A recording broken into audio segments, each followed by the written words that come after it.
one. So time to time, I do watch Vlad TV because I want to see who goes over there to basically snitch their own selves out and how they're going to indict themselves or what they do, because you know how I go over there on the channel. Just saying. And then I peeped out D.L. Hughley, who's always got something to say from his political incorrect days with Bill Maher. You know, trying to be that bird or that flock together.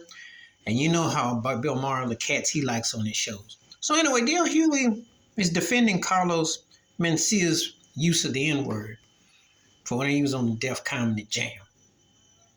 Now, old Carlos is not funny to me.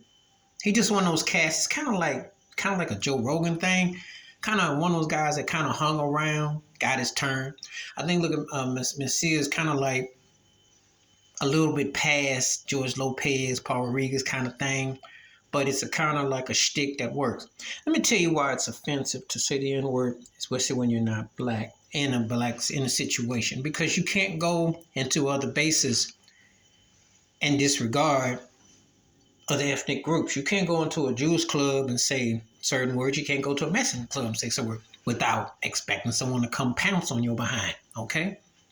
And I always find it so insensitive and so disheartening how free and willing you get passiveness with some black folk, because they just so easy and free about you. Just say it. You're welcome to the cookout. You get honorary pass. You know, I made it loud and clear how I felt about that.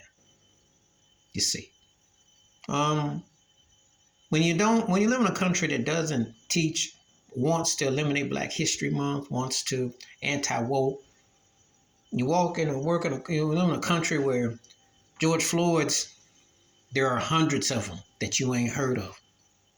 Okay. So Emmett Till's, there's hundreds of them that you don't know about. Okay. Trayvon Martin, hundreds of them. Tulsa, Oklahoma, Florida.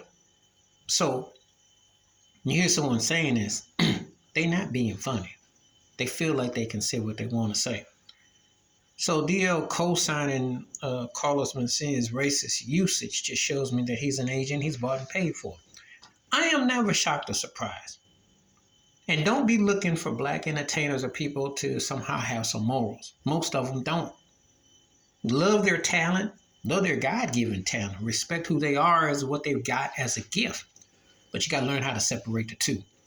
They don't mean the same thing. That don't mean that they're going to be Nat Turner or Frederick Douglass or create something, or Harriet Tubman where they're going to try to get you out or have a Marcus Garvey flashback. That's not how it works. It's not how it works. They'll find a way to go along, get along, because that's how it goes. And like I always say, what you say, what you do is two different things. So I never been big on D.L. Hughley no way. I don't know how he's had the half of the career he's had, because I'm still trying to figure out the last thing he did that I remember that he did.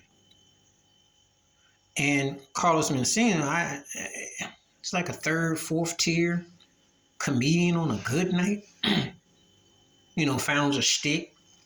The one thing, like Mexican comedians, just like black comedians, if you get an audience enough of a build-up, they let you stick around. That don't necessarily mean that you funny, but you fit a role. They put money on the communities like they representing. That's what they do. They do that with the black and brown. You see, and that's how you get caught up that we're in the same boat, but you ain't. You're not in the same boat. But they put this where they give you the one at a time, the one drop rule of that game. Please hit like, subscribe, welcome thoughts, comments, and I do respond. Thank you. Wash your hands. Keep your mind clear. Watch out for another.